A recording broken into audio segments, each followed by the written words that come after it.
Santa might be in some legal trouble. Let me explain. Santa! Oh my God! The movie Elf is a Christmas classic. It's about finding family and Christmas cheer. But if we're being honest with ourselves, there's some serious legal and ethical conundrums that Santa gets tangled in.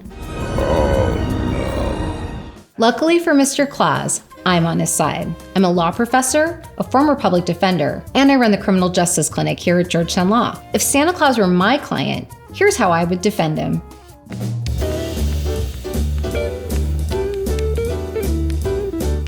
Let's take a look at the merits of this case. Buddy was an infant at an orphanage when he ended up in Santa's sack and goes up to the North Pole. When Santa and his elves realized what happened, they raised Buddy until he was an adult and wanted to find his father in New York City. His name is Buddy. He must have snuck into your sack at the orphanage. Sounds great, but some people are actually saying that Santa kidnapped Buddy. In order to prove kidnapping, the prosecutor would have to prove one of two things. Either that Santa knowingly took Buddy by force, or that he prevented Buddy from leaving. On the first count, no. Santa didn't forcibly take Buddy. Buddy crawled into the sack by himself without Santa even knowing. Santa was busy laying presents for orphans. He also had to deliver presents to hundreds of millions of children all over the world. He didn't have time to plan a kidnapping. And on the second count, Santa didn't keep Buddy locked up at the North Pole. When Buddy wanted to find his dad, Santa encouraged him. I hear you're going on a little journey to the big city.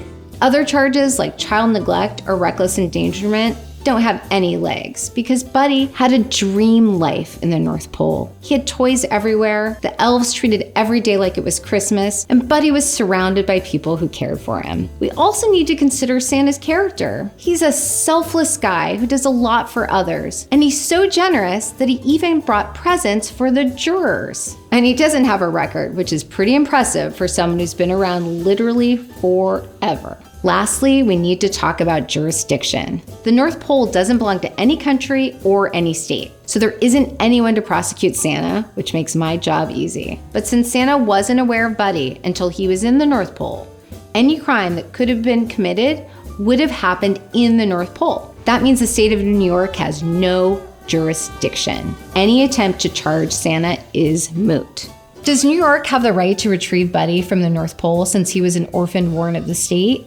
Absolutely. But that's not Santa's problem. Could Santa have easily returned Buddy on his annual Christmas trip? Maybe. But let's not get the jury focused on that. I'm getting too old for this job. Now, I'm not going to say that Santa's perfect. Magical? Yes. Perfect? No one is. But I can say he's legally not guilty. And if a jury really wants to crack down on crime, they could look at Buddy. Trespass, assault, destruction of property, and maybe a little stalking. No one's as bad as the worst thing they've done, but you better watch out, Buddy. Prosecutors might be out to get you, and they may just put you on their naughty list. No! From all of us at Georgetown, happy holidays. Bye, buddy. Hope you find your dad. Thanks, Mr. Narwhal.